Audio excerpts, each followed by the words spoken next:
नमस्कार दोस्तों, मैं डॉक्टर रावत चौधरी आप सभी का मेरे YouTube चैनल में हार्दिक स्वागत करता हूं। फ्रेंड्स, आज के वीडियो में हम लोग बात करने वाले एक बहुत ही कॉमन प्रॉब्लम जो आजकल देखने को मिल रही है वो है स्पाइनल कैनल स्टेनोसिस, जिसको कि लंबर कैनल स्टेनोसिस भी कह दिया जाता है या स्पाइन नैरोइंग भी कहा जाता है। हम लोग इस वीडियो में बात करेंगे कि उसमें आपको क्या सिम्टम्स देखने को मिलेंगे, क्या कारण हो सकते हैं और किस तरह से होम्योपैथी से आप इसमें बहुत अच्छे रिजल्ट देख सकते हैं। क्योंकि ये प्रॉब्लम जो होता है कई बार तो इसमें बहुत माइल्ड सिम्टम्स होते हैं और कई बार ये इसमें इतने आगे कॉम्प्लिकेशंस भी देखने को मिल सकते हैं कि कई बार आपको सर्जरीज तक भी रिकमेंड की जाती है और बहुत सी बार उसके बहुत अच्छे रिजल्ट देखने को नहीं भी मिलते। तो ये अच्छी बात यह है कि होम्योपैथी के अंदर बहुत ही अच्छी अच्छी मेडिसिन आती है या आप कह सकते हैं कि बहुत ही अच्छे ट्रीटमेंट होता है होम्योपैथी के अंदर स्पाइनल कैनल स्टेनोसिस का, जिसके कारण आपको सर्जरी भी नहीं करवानी पड़ती ज्यादातर केसेस में। और आप देखते हैं बहुत तेजी से जो है अपनी ओवरऑल जो कंडीशन है, जो सिचुएशन है, जो सिम्टम्स है या जो बीमारी है उसमें आपको इंप्रूवमेंट देखने को मिलता है। सबसे पहले जो लोग साइंस जानते हैं उनको तो कुछ भी जो है डिस्कस की जरूरत नहीं होती, बट जिन लोगों का साइंस बैकग्राउंड नहीं है उनके लिए थोड़ा सा हम लोग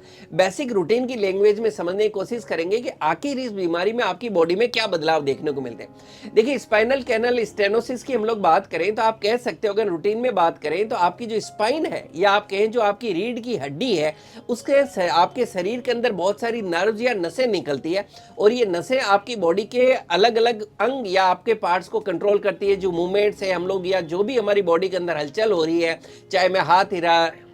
चाहे मेरे हाथ हिल रहे हैं, चाहे मेरे पैर हिल रहे हैं, तो बॉडी के जो भी ये अंगों का जो मूवमेंट या जो सारा कोऑर्डिनेशन है आपके सिस्टम का, ये आप कह सकते हो कि स्पाइनल कॉर्ड से जो नर्व या जो नसें निकलती है वो कंट्रोल करती है। और स्पाइनल कैनल स्टेनोसिस के अंदर इतना ही होता है कि वो नर्व या जो नसें वो दबने लग जाती है। अब ये कई बार मैंने बताया बिल्कुल नॉर्मल हो सकता है और कई बार इसमें आपको काफी ज्यादा कॉम्प्लिकेटेड केसेस भी देखने को मिल सकते हैं। हालांकि यूजुअली देखने को मिलता है कि ये थोड़ा जो एज्ड है, थोड़ा एज होने के 45 या 50 प्लस जो एज ग्रुप है उनके अंदर ज्यादा देखने को मिलता है और कई बार यंग एज ग्रुप के अंदर भी इसके केसेस देखने को मिल सकते हैं। अब हम बात करें कि जो स्पाइनल कैनल है हमारा, या इसको वर्टिब्रल कैनल भी कहा जाता है, जिसका हमारी बॉडी में काम क्या है। देखिए, ये आप क्या करता है, जैसा मैंने बताया हमारी रीढ़ की हड्डी के अंदर पीछे पूरा जो है नर्व्स निकलती, पूरी नसें निकलती है जो बॉडी को कंट्रोल करती है और आप रूटीन में कह सकते हो कि इसको स्पाइनल कॉर्ड कहा जाता है। इस स्पाइनल कॉर्ड को जो प्रोटेक्शन देने का काम है वो ये स्पाइनल कैनल करती है।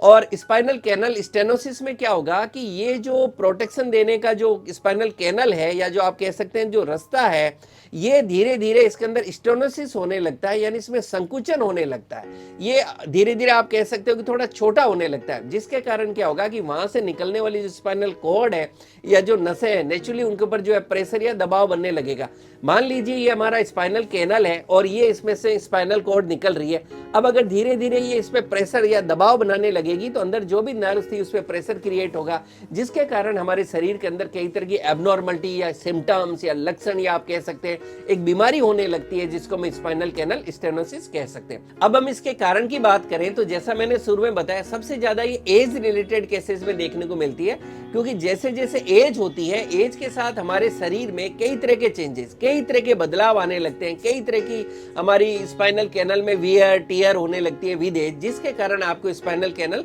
स्टेनोसिस देखने को मिल सकता है। सेकंड, काफी केसेस के अंदर ये देखने को मिलता है कि वो लोग जिनको आर्थराइटिस की प्रॉब्लम है उनके अंदर ये काफी कॉमन देखने को मिलता है, या कई बार इनहेरिटेड हो सकता है, यानी जेनेटिकली, यानी आपकी फैमिली हिस्ट्री के अंदर आपके पेरेंट्स को, आपके फैमिली ट्री के अंदर इस तरह की प्रॉब्लम है तो नेक्स्ट जनरेशन है यानी आने वाली पीढ़ियों के अंदर भी ये देखने को मिल सकता है। अब हम बात करें इसके सिम्टम्स या आपको जो है क्या लक्षण देखने को मिलेंगे। देखिए, सिम्टम्स के अंदर ऐसा है, मैंने बताया कि आपकी स्पाइन यानी रीढ़ की हड्डी के अंदर जहां पर स्टेनोसिस होगा तो उसी के अकॉर्डिंगली बॉडी में सिम्टम्स आएंगे। और रीढ़ की हड्डी हमारी ऊपर से लेके पूरा नीचे तक जो है होती है और इसके अंदर जो नर्व्स है उसका भी नाम दिया गया है, जैसे सर्वाइकल नर्व जो सबसे ऊपर है, उसके बाद थोरेसिक नर्व, फिर उसके बाद लंबर और उसके बाद सैक्रल नर्व। तो आपकी स्पाइन के अंदर जहां पर जिस नर्व का जिस हिस्से के अंदर ये दबाव होगा उसी तरह के आपके शरीर में सिम्टम्स देखने को मिलेंगे। और ये सिम्टम्स जो है हर पेशेंट के अंदर कुछ अलग सिम्टम्स देखने को मिल सकता है। कुछ मेन सिम्टम्स जो होते हैं या कॉमन सिम्टम्स देखने को मिलते हैं वो मैं आपके साथ शेयर कर रहा हूँ। मान लीजिए आपके स्पाइन में ऊपर ही जो सर्वाइकल रीजन है, यहाँ पर अगर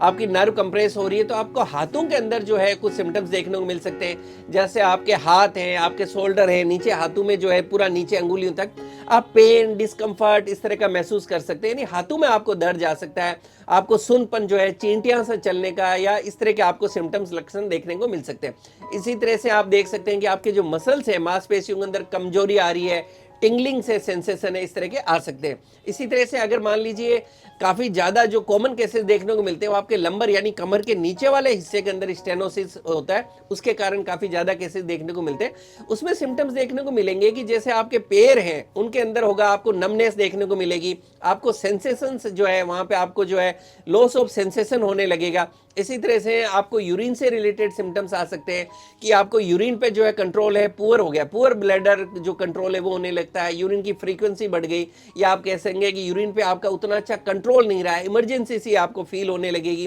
कई बार जो होता है कि आपका जो बाउल मूवमेंट है, यानी आपको स्टूल या जो सोच है, मल त्याग करने के अंदर भी जो है वहां भी आप देखेंगे कि आपका कंट्रोल जो है वीक होते जा रहा है। कुछ लोगों के अंदर जो है सेक्सुअल वीकनेस भी देखने को मिल सकती है। काफी लोगों के अंदर ये काफी ज्यादा हो जाता है तो आपके पैरों के अंदर वीकनेस आनी शुरू होगी। पैर आपके धीरे धीरे आप देखेंगे कमजोर होते जा रहे हैं, वीक होते जा रहे हैं, चल रहे हैं तो आपको जो है चलने के अंदर आप कह सकते हैं कि बैलेंस बनाने में दिक्कत हो रही है। ये सिम्टम्स जैसे जैसे बढ़ते जाते हैं होती जाती है। कई बार आपको फुट ड्रॉप की प्रॉब्लम्स भी आ सकती है, पैरों में आप जो है क्रैम्प्स महसूस कर सकते हैं, आपका पेन जो है पीछे बैक में जो पेन है इसको आप फील कर सकते हैं और महसूस हो सकता है कि ये पेन आपका हिप से लेके नीचे पैरों तक जो है नीचे जा रहा है, पंजे तक, अंगुलियों तक जा रहा है, जिसको आप कह सकते हो साइटिका जो है, इस तरह के आपको सिम्टम्स जो है देखने को मिल सकते हैं। फ्रेंड्स, अगर हम इसके ट्रीटमेंट की बात करें तो आप लोग जानते हैं कि अगर आपको ऑलरेडी ये डिजीज है तो इसके अंदर आपको जो बहुत अच्छा रिजल्ट बहुत सी मेडिसिन से नहीं मिल पाता और कई बार आपको आगे चल के सर्जरी भी रिकमेंड की जाती है, जिसमें भी बहुत अच्छे रिजल्ट कई बार पेशेंट्स को नहीं मिलते।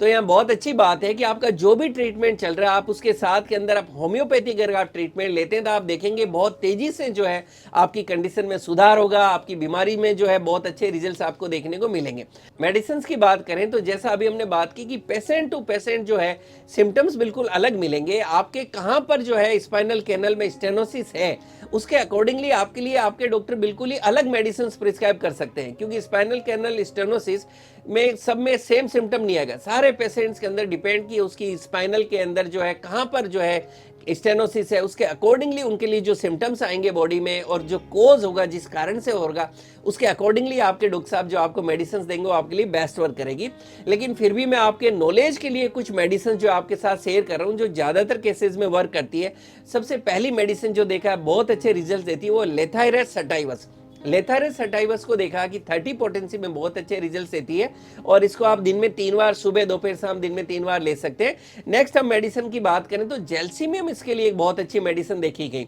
और जेल्सियम को भी आप 30 पोटेंसी में दिन में 3 बार ले सकते हैं। नेक्स्ट मेडिसिन हम बात करें तो अर्जेंटम नाइट्रिकम। अर्जेंटम नाइट्रिकम भी देखा गया कि स्पाइनल कैनल स्टेनोसिस के अंदर अगर सिम्टम्स मैच हो रहे तो एक बहुत अच्छी मेडिसिन है और इसको भी 30 पोटेंसी में दिन में 3 बार दिया जा सकता है। और नेक्स्ट हमारी मेडिसिन रहेगी प्लम्बम मेट। प्लम्बम मेट को भी आप 30 पोटेंसी में यूज कर सकते हैं दिन में 3 बार। ये मेडिसिन देखा कि ज्यादातर केसेस के अंदर मोस्ट ऑफ द सिम्टम्स को कवर कर लेती है, लेकिन इंडिविजुअल केस के अंदर जैसा मैंने कहा आपके लिए बेस्ट वो रहेगा जो आप अपने डॉक्टर के गाइडेंस में प्रॉपर डिस्कस करके केस को इन डेप्थ आप ट्रीटमेंट लेंगे और डेफिनेटली आप देखेंगे कि धीरे धीरे आपकी कंडीशन के अंदर किस तरह से तेजी से इंप्रूवमेंट होता जा रहा है। फ्रेंड्स, इस वीडियो के थ्रू मैं आपको एक मैसेज और कॉन्फिडेंस देना चाह रहा हूं कि अगर आपको स्पाइनल कैनल स्टेनोसिस है या आप कहें कि अगर आपको लंबर कैनल स्टेनोसिस है, घबराएं नहीं। आपका जो भी ट्रीटमेंट चल रहा है आप उसको कंटिन्यू रखते हुए साथ में अगर आप होम्योपैथिक ट्रीटमेंट लेना चाहते हैं वो भी ले सकते हैं। डेफिनेटली मुझे विश्वास है आपको बहुत अच्छे रिजल्ट देखने को मिलेंगे।